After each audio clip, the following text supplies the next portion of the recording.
गुरु गुरु विष्णु गुरुदेव महेश्वरा गुरु साक्षात् परब्रह्म तस्मै श्री गुरुवे नमः। तस्मै श्री गुरुवे नमः। तस्मै श्री गुरुवे नमः। बोलिए पूज्य गुरुदेव भगवान की, उमापति महादेव जी की, बांके बिहारी लाल की, मर्यादा पुरुषोत्तम भगवान श्री रामचंद्र जी की, माता गायत्री की, जय श्री राम, जय श्री राम, जय जय श्री राम। प्रिय भगवत हम सब बहुत ही भाग्यशाली कि आज गुरुदेव के चरणों में बैठने का सामूहिक रूप से ये जो अवसर प्राप्त हुआ है, ये बड़ा ही दुर्लभ होता है। गुरु महाराज जी की तरफ से आप सभी को गुरु पूजा की हार्दिक शुभकामना, संत समाज की तरफ से आशीर्वाद है।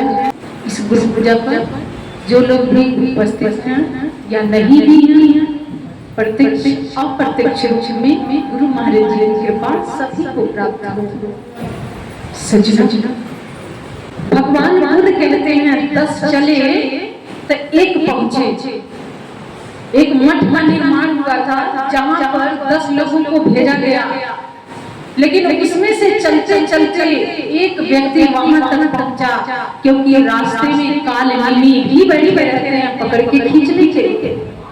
तो सचमुच ये गुरु भक्ति का मार्ग है, गुरु मार्ग है, जहां संदेह का कोई उपाय नहीं है, जहां शक का कोई भी जगह नहीं है, जहां गलत भावनाओं का कोई स्थान नहीं है, ये कोई जगह है।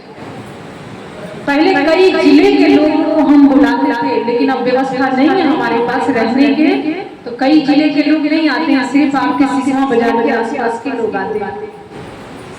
क्योंकि मैंने कई बार कहा था सत्संग कथा में रायपुर कि कभी हम भी नहीं मिलेंगे आप लोगों को। क्या यह दिन साकार नहीं हुआ कि कभी हो सके हम दोनों में से कोई भी ना मिले।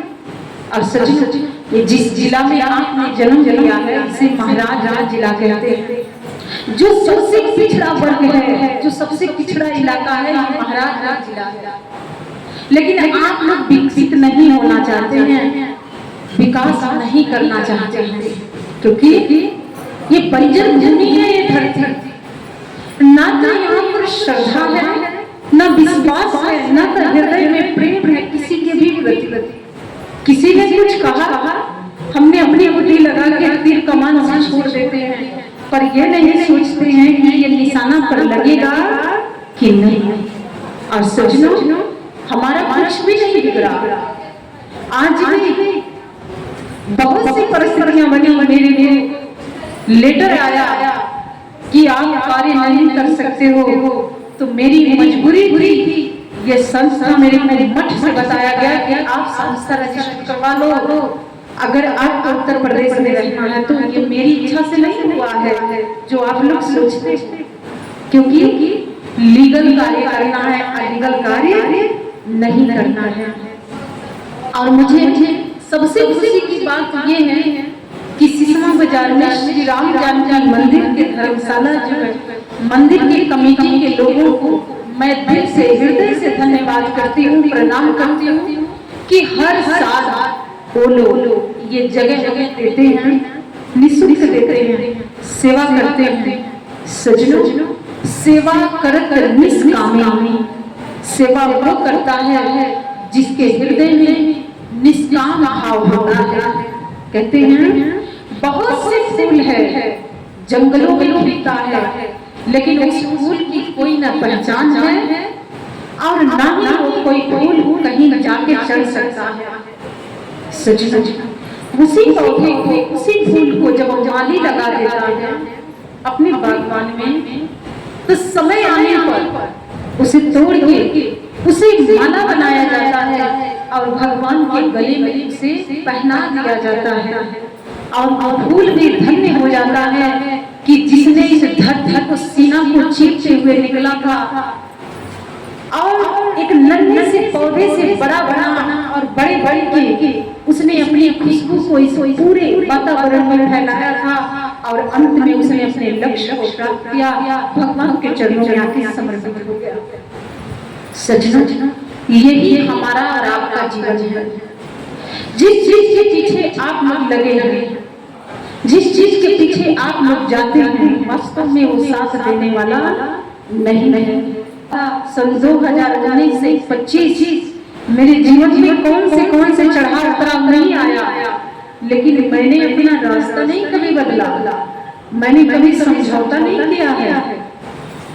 एक दिन उमा जायसवाल भैया हमारे पास गए हमसे मिलने के लिए। जब भी हम आते हैं तो उमा जायसवाल भैया जाते हैं तो बोले कि दीदी कार्य चल रहा है।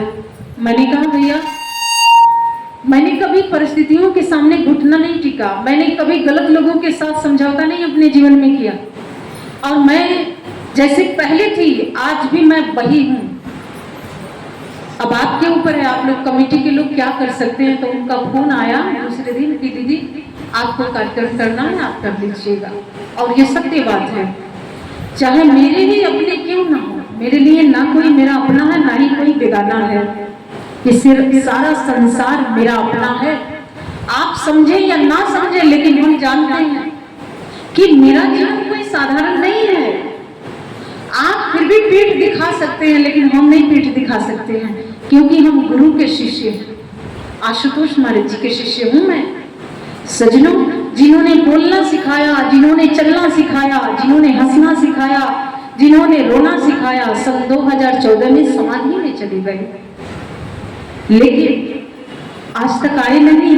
हम सभी शिष्य होने के नाते हर साल बारिश आए, तूफान आए, धूप हो, गर्मी हो, बरसात हो, ठंड हो, कुछ भी हो, लेकिन ये गुरु पूजा के दिन, गुरु पूर्णिमा के दिन गुरु पूजा मनाई जाती है कि नहीं? ईमानदारी से बताइएगा। चाहे 10 लोग ही आए, 5 लोग ही आए, लेकिन गुरु पूर्णिमा के दिन गुरु पूजा के कार्यक्रम ये होता है। किसके लिए? शिष्य के लिए। सज्जनों, गुरु और शिष्य का जो रिश्ता होता है, जो संबंध होता है, वो शरीर का नहीं होता है, आत्मा का संबंध होता है। शरीर तो भूल भुलैया है, आज है कल नहीं रहेगा, लेकिन आत्मा अजर अमर अविनाशी है, जो मरती नहीं है, वो हमेशा जीवित रहती है और किसी भी रूप में रहती है। सज्जनों, इसीलिए हम सब उस परम पिता परमात्मा की संतान हैं, जिन्होंने हम सबको इस संसार में भेजा है, मानव रूप मनुष्य तन दिया और कहा कि जाओ मेरी भक्ति करना, मुझे भूलना मत, मुझे याद रखना। लेकिन सज्जनों, कहते हैं कि याद है तो आबाद है, भूला है तो बर्बाद है।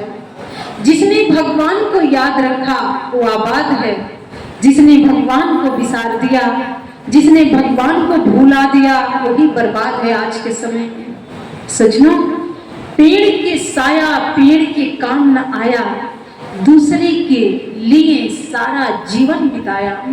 अब देखिए, एक वृक्ष है, वो अपने फल को स्वयं नहीं खा सकता है, वो दूसरों को अपना फल देता है, दूसरों की सेवा में अपना पूरा जीवन वो लगा देता है। कड़कती धूप, कड़कती बरसात, कड़कती ठंड में वो खड़ा रहता है, लेकिन राहगीरों को सुख मिलता है उसका। इसीलिए जो पथ तूने चुना, उस पथ पे राही चलते जाना रे, चलते जाना रे। पेड़ के छाया पेड़ के काम न आया, दूसरे के सेवा में जीवन व्यतीत किया। जो राह चुना तुमने, उस राह पे राही चलते जाना रे। सज्जनों, ये हम सबके जीवन की यही कहानी है। अपने जीवन से किसी को सुख नहीं मिलता है, दूसरों को सुख मिलता है इस जीवन से। आपको सिर्फ दुख मिलेगा, पीड़ा मिलेगा, जिसे आप अपना कहते हैं। इसीलिए सज्जनों, मेरे जीवन का यह अनुभव रहा कि जिसे हम अपना कहते हैं वो अपना नहीं है, फिर अपना कौन है? ईश्वर, परमात्मा, गुरु, संत महापुरुष जब आते हैं इस संसार में तो आपको माया की नींद से जगा देते हैं। जगाने के लिए आते हैं, उठाने के लिए आते हैं, चलाने के लिए आते हैं, बताने के लिए आते हैं। और सजनों, संतों का काम है जगाना। जो जाग गए हैं उन्हें चलाना है हमें, जो चल रहे हैं उन्हें भगाना है हमें, जो भाग रहे हैं उन्हें दौड़ाना है हमें। सजनों, जो इस पथ पर जाग चुके हैं, जो सो नहीं रहे हैं, उन्हें चलाना है। जो चल रहे हैं उन्हें भगाना है, और जो भाग रहे हैं उन्हें तीव्र गति से दौड़ाना है इस भक्ति के मार्ग पर। सजनों, कथा आती है कि आत्माराम नाम के दुबे चित्रकूट के पास एक ब्राह्मण परिवार था, जिनके पुत्र हुए गोस्वामी तुलसीदास जी। उनके पिता का नाम आत्माराम दुबे था। पत्नी ने सिर्फ एक बात कही कि जितना प्रेम आप मुझसे करते हो, इतना प्रेम यदि ईश्वर से कर लेते तो तुम्हारा जीवन संवर जाता। सजनों, समय के अभाव में मैं पूरे डीप में नहीं जाऊंगी। अब पत्नी की एक बात उन्हें ऐसी लगी कि जो राममय हो गए, राम से जुड़ गए, राम उनके जीवन में उतर गए। लेकिन यहाँ तो ना जाने कितना जूता, कितना चप्पल, कितना लात मिला होगा पत्नी से, लेकिन क्या हम राममय हो पाए? पति से ना जाने कितने बार तिरस्कार मिला होगा, लेकिन क्या हमारे जीवन में राम आए? नहीं। तो सजनों, कथा सुन लेना, सुना देना कोई बड़ी बात नहीं है, लेकिन उन कथाओं को जीवन में धारण कर लेना ये बहुत बड़ी बात है। सजनों, ये बहुत बड़ी बात है। अब गोस्वामी तुलसीदास जी इसीलिए गोस्वामी तुलसीदास बने, और आज वो सबके माध्यम से जीवित हैं, जिन्होंने राम का चरित्र उजागर किया। कहाँ? गोस्वामी तुलसीदास जी आपके कलयुग में हुए थे, कोई द्वापर और त्रेता में उनका जन्म नहीं हुआ था, कलयुग में हुए थे। लेकिन उन्हें ज्ञान प्राप्त हुआ, जो ज्ञान आज आपको मिला है, जिसका कोई आप मूल भाव नहीं लगा पाए। मूल भाव जानते हैं कहाँ लगाते हैं? इधर उधर की बात करने में। ज्ञान की मोल यदि समझ आया होता तो आज आप बहुत कुछ प्राप्त कर लिए होते। सजनों, इसीलिए उन्होंने ज्ञान की मोल लगाई, और जब ध्यान करते थे तो राम जी आके उनसे बात करते थे, और एक तरफ उनकी लिखनी चलती थी, और उन्होंने इस मानस की रचना की, रामचरित्र मानस की रचना कर दी। पूरे संपूर्ण रामायण को उन्होंने लिख दिया। और मान्यता किसने दिया? भगवान विश्वनाथ और माता विश्वलाक्षी ने पहली बार उनकी कथा बनारस के जो मंदिर है विश्वनाथ जी के, उसी में गोस्वामी तुलसीदास जी ने वो कथा बांच के सुनाई थी। और सजनों, भगवान शिव और माता विश्वलाक्षी जो वहां पर आज भी विद्यमान हैं, उन्होंने उस पर लिख दिया सत्यम शिवम सुंदरम। उन्होंने अपना दस्तखत कर दिया एक तरीके से मैं कहूँ तो, और इसीलिए साधारण से शब्दों में अवधी भाषा में ये राम के चरित्र जनमानस में उतर गया। इसीलिए बाबा ने बहुत सुंदर लिखा कि गगने चढ़ी रज पौन प्रसंगा, कीचही मील नीच जल संगा। तो कहते हैं कि जैसे मिट्टी है हवा के संग करती है तो गगन की ऊंचाइयों को छू जाती है, लेकिन वही मिट्टी जब पानी का संग करती है तो कीचड़ का रूप धारण करती है। सजनों, कीचड़ में कोई उतरना चाहता है क्या? नहीं। तो सजनों, संगति का बहुत असर पड़ता है। आप चोर की संगति में जाएंगे तो आपको चोरी का ज्ञान प्राप्त हो जाएगा। आप शराबी के साथ बैठेंगे, आना जाना करेंगे तो शराब पीने का ज्ञान प्राप्त हो जाएगा। एक चरित्रहीन व्यक्ति के संगति में आप जाएंगे तो आपको चरित्रहीनता का ज्ञान पूरा उपलब्ध हो जाएगा। सजनों, एक छल कपट करने वाला व्यक्ति के पास अगर आप बैठेंगे तो वो भी ज्ञान आप प्राप्त कर लेंगे, क्योंकि संगत से गुण आत है तो संगत से गुण जात है। लेकिन वहीं पर बाबा कहते हैं कि गगने चढ़े रज पौने प्रसंगा, कीचहि मील नीच जल संगा, साधु असाधु सनत सुखकारी, सुमिरहि राम दिह गिन गारी। दोहा है, कहते हैं कि जैसे साधु भी होगा और असाधु भी होगा। साधु की संगति में जाओगे तो आप मन से साधु बन जाओगे, विचार से साधु बन जाओगे, आचरण से साधु बन जाओगे। है पहन लेने से कोई साधु नहीं बन जाता है, ये वस्त्र तो एक पहचान है सज्जनों। लेकिन जब तक मन साधु नहीं हुआ, आचरण में साधुपन नहीं आया, व्यवहार में नहीं आया, कर्म में नहीं आया, तो फिर ये कपड़ा पहन लेने से क्या फायदा होगा नहीं। हम लोग तो इसलिए पहनते हैं क्योंकि ये गुरु जी ने अपने हाथों से दिया था, तो हम लोग धारण करते हैं। सज्जनों, कपड़े से किसी की पहचान नहीं होती है, वेश से किसी की पहचान नहीं है, भूषा से किसी की पहचान नहीं है।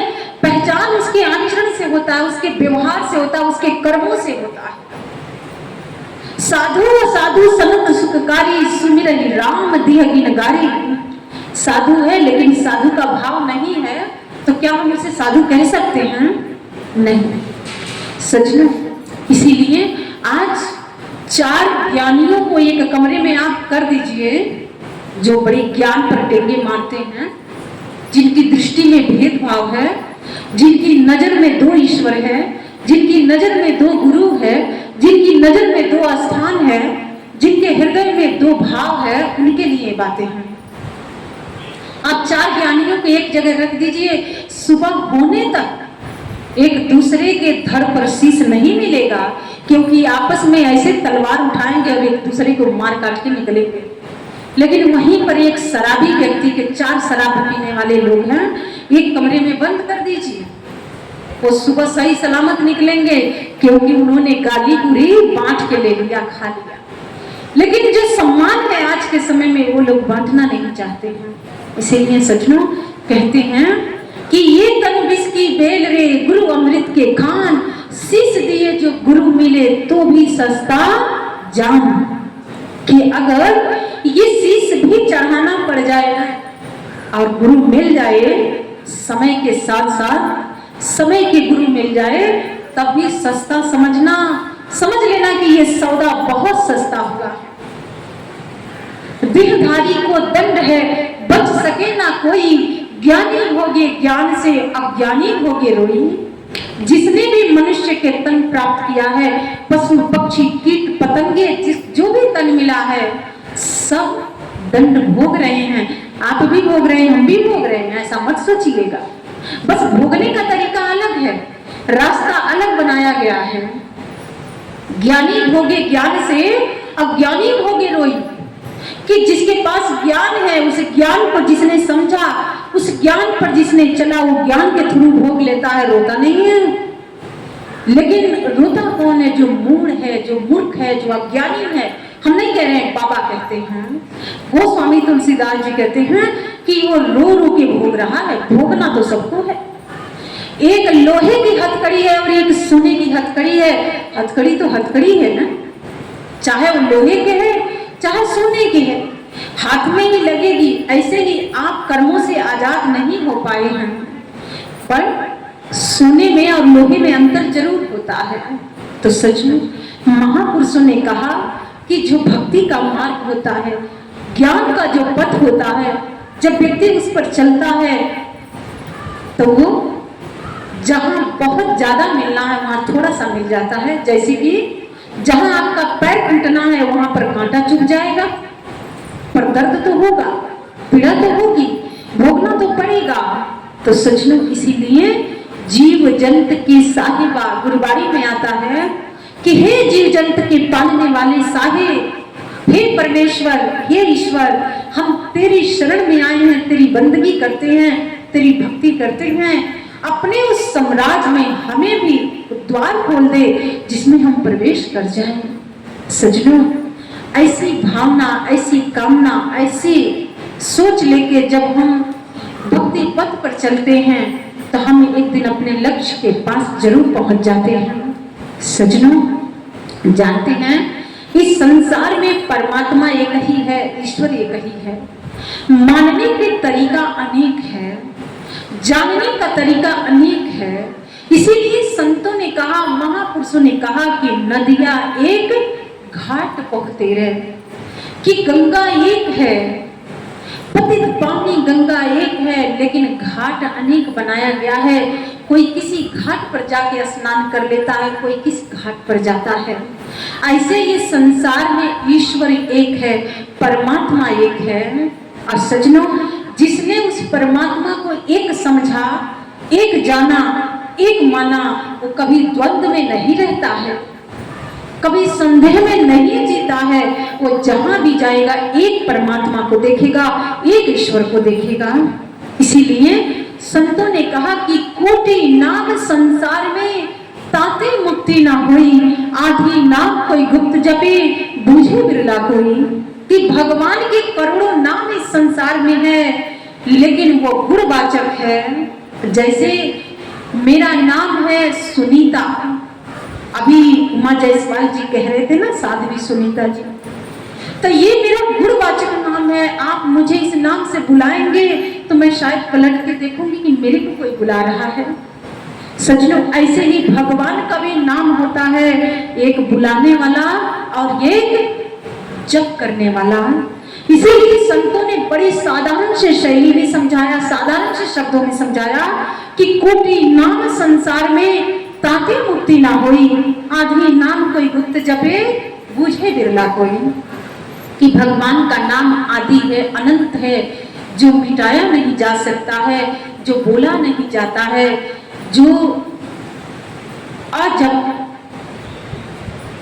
मेरे को शब्द नहीं मिल रहा कि मैं बताऊं, जो भगवान शिव ने जिस नाम का जाप किया, महामंत्र जो जपत महेशु काशी मुक्ति देत उपदेशु। वो कहते हैं कि काशी में आने से मुक्ति नहीं मिलेगी, बनारस में जाके मुक्ति नहीं मिलने वाली है। काशी मुक्ति देत उपदेशु।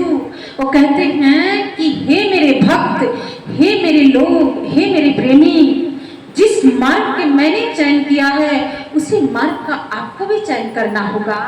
मेरा मार्ग सनातन है, पुरातन है, जो कभी मिटता नहीं है। ये सृष्टि थी तब भी था, नहीं रहेगी तब भी रहेगा, भगवान शिव कहते हैं। और उसी नाम का जाप भगवान श्री रामचंद्र जी ने भी किया, भगवान श्री कृष्ण ने भी किया। सजनों, इसीलिए हम लोग क्या हैं? सनातनी हैं, पुरातनी है। सनातन हमारा धर्म है। जिस मार्ग पर संत महापुरुषों ने चला, जिस मार्ग पर भगवान श्री राम चले, जिस मार्ग पर भगवान श्री कृष्ण चले, जिस मार्ग पर मीरा चली, जिस मार्ग पर संत रविदास चले, जिस मार्ग पर तुलसीदास चले, जिस मार्ग पर रामानंद जैसे गुरु चले, चाणक्य चले, अनंत ऐसे संत महापुरुषों में नाम गिनाऊं तो पूरा दिन बीत जाएगा।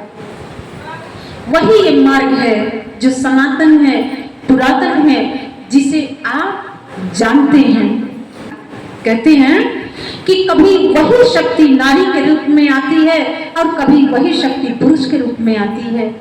केस बदलता है से, कभी गायत्री माता बन के आती है, कभी महिषासुर मर्दनी बन के आ जाती है जिसे दुर्गा कहते हैं, और कभी भद्रकाली बन के आ जाती है, रंड चंडिका बन के आती है, कभी राम बन के आती है, कभी कृष्ण बन के आती है, कभी परशुराम बन के आती है फरसा हाथ में धारण करके। सजनों, कभी गुरु के रूप में वही शक्ति इस धरा पर आ जाती है।